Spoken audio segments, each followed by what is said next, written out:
Alright, so the trick here is that I don't think it's necessary to remove these 4, 8, 12 screws, because there's no reason to leave the aluminum blocks and sill pads on the motherboard. So I think all I really need to do is remove all the main screws here.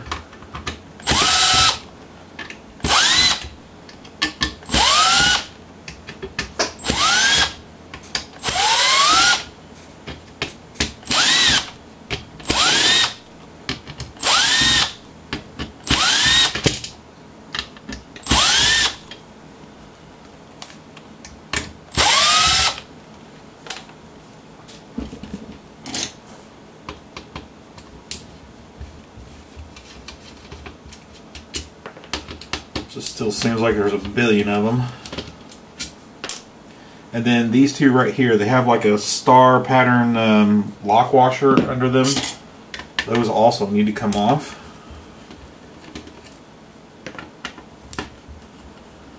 But I believe the rest of these can stay on there.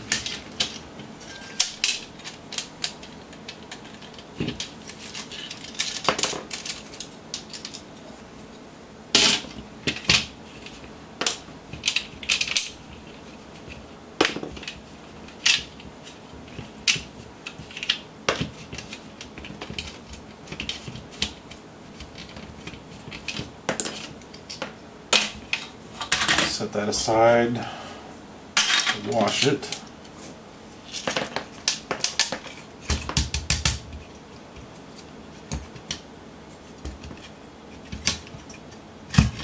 Bottom shield, not necessary to remove, but in this case, kind of has to come off, and I think that's where we're at. There you go. 3 aluminum blocks stay on there. The top shield and the top heatsink all stay together. And I'm guessing this stuff is probably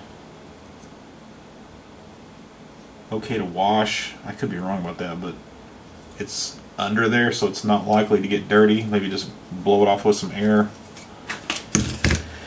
So this one, sweet. This one has the SOP chip. So I'll grab that ribbon cable.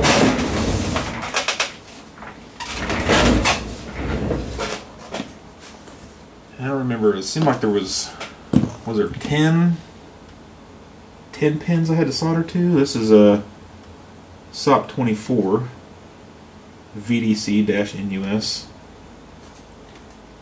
Oh snap, look what I did. I have to solder those back down. I have to get a close-up of that. I guess that is the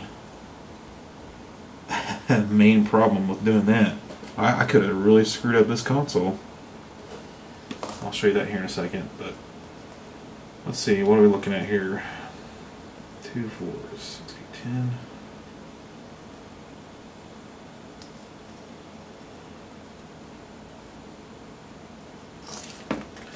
I've just got the 10 pins to solder to.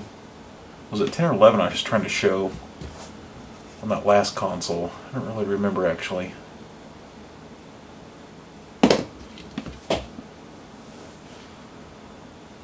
And this time I've got 10 there, and these, what is it, 0.05 spaced ribbon cables, or they're 0.5 inches, 0.05 inches apart, and that's exactly how far apart those legs are on that chip. So this will be extremely easy to solder to compared to that last one, the TSOP one, which was probably, I don't even know what those spacing were. It's probably millimeter, but anyway.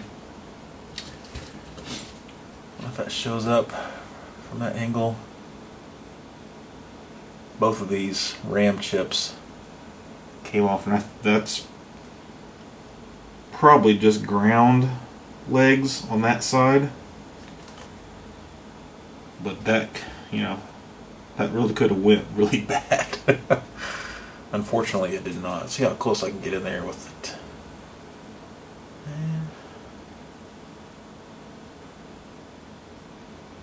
That lens is a little harder to predict when it's going to be focused and when it won't be. You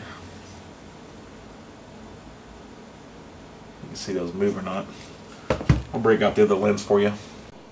There you go, there's a nice close-up.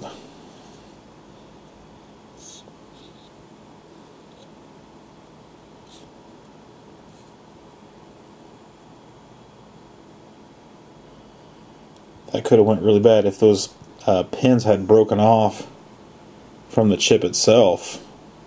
They'd be ruined. I got lucky. Here's a close-up of the VDC-NUS chip, and you can see that the ribbon cable solders to it quite well. It was very easy. I mean, it was extremely easy compared to the other one. So, if you are looking to do this kit, definitely find one with the VDC-NUS chip. I haven't actually seen one with the DENC, and I don't know what that one actually looks like. So, I would go through the hassle of finding one with this chip. Okay, so Tim's site has a picture of one with what seems to be the DENC. So the DENC or the VDC chip is going to look like this. Extremely easy to solder to compared to the MAV-NUS chip. So if you are going to RGB mod an N64 that can't be RGB modded the old way, the easy way, then definitely try to find one that does not have the MAV chip. It has one of these, the VDC or the DENC. Way easier to solder to. Alright, so here's the finished one with the VDC-NUS. And I don't know if it's just me, but does that look brighter and more like it should? But it seems like the translucent one that I did was just dark. And I checked all the wiring on it and it was good, but maybe it's just a difference in motherboards? I mean, this one looks a lot more like what I would expect.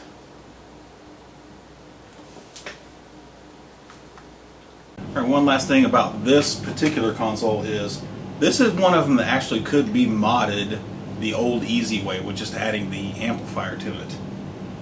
Its serial number is NS148, and I think it's around NS208 or lower, somewhere in there. Maybe it's 180. I think 180 was confirmed to be RGB moddable the old easy way, and anything above that's uncertain. So, obviously, if you can find something that has the VD or the NEC, sorry, chip, would be easier to solder this particular kit to. As far as the tip on removing the top heatsink, shield, and all that stuff, I definitely think that if you could pry from the back forward like that, you probably would avoid pulling the pins up on those memory chips. Now, they were very easy to solder back down, but if they broke in a different place, like up next to the plastic on the chip, you'd have to replace the whole chip. Might be just as easy to buy a whole new N64. You know, and that's the good thing about this console, is it is a cheap console still. I think this one was only like 28 bucks shipped. That's really cheap. And of course we have the HDMI mod coming eventually from Marshall. I think I put his website link on the first video. But I think that's all I got for Tim Worthington's Universal RGB mod for the N64.